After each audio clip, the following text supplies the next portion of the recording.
पूर्व मुख्यमंत्री उमा भारती ने महल पहुंचकर राजमाता माधवी राजे सिंधिया को पुष्पांजलि अर्पित की।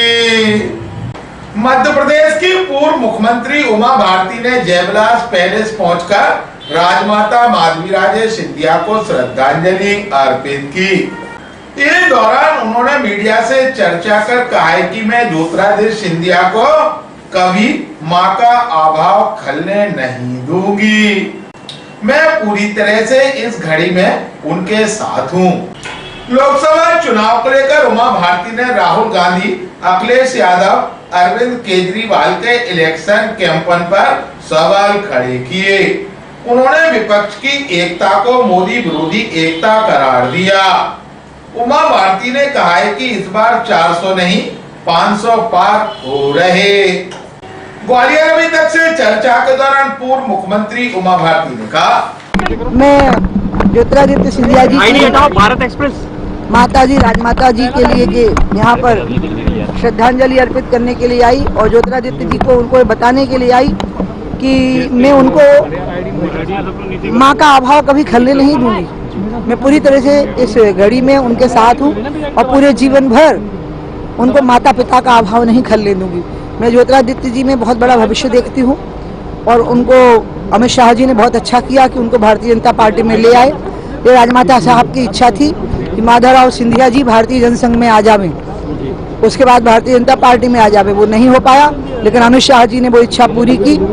और मैं तो वैसे भी ज्योतिरादित्य जी के प्रति बहुत ज़्यादा पुत्रवत अपना बेटा मानती हूँ, उनके प्रति स्नेह रखती हूँ। इसलिए इस घड़ी में मैं उस परिवार के साथ बैठने के लिए आई।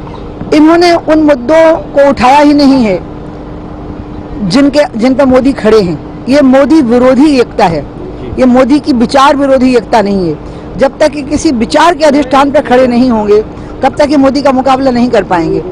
और इसलिए मुझे तो लगता है कि इस चुनाव में विपक्ष का सुपड़ा पूरी तरह से साफ हो जाएगा और विपक्ष की सीटें और कांग्रेस की सीटें पहले से भी कम हो जाएंगे। मोदी 400 पार नहीं 500 पार होंगे। उनके कहने से कुछ नहीं होता।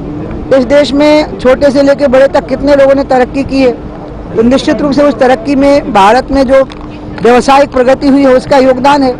कितने स्टार्टअप खड़े हुए हैं, मुद्रा योजना से कितने लोगों ने लाभ उठाया है, कितने लोगों ने लाभ उठाए हैं और वो आगे बढ़े हैं। ऐसा कोई व्यक्ति को फेवर किया गया ऐसा नहीं है। भारतीय जनता पार्टी ने शुरू से ही इस बात की निंदा की है। हमारे यहाँ महिलाओं का बहुत सम्मान होता है।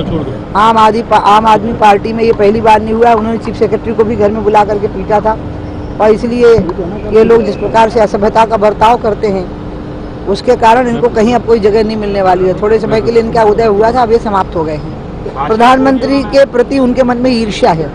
ईर्ष्या और द्वेष के आधार पर आप कोई भी राजनीतिक समूह का गठन करोगे वो नष्ट हो जाएगा, भस्मीभूत हो जाता है। उनके कहने से क्या हो जाता है, आप देश की जनता से तो पूछिए।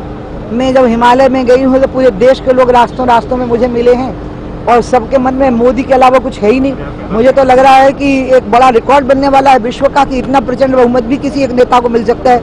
ये हिमालय में जो विभिन्न राज्यों के यात्री मुझे मिले और उन्होंने मेरे साथ सेल्फी ली, फोटो खिंचवाए, उन्होंने मेरे को कहा कि हम मोदी के अलावा किसी के बारे में सोच भी नहीं सकता। भैया उनके यहाँ पर तो कुछ भी नहीं है।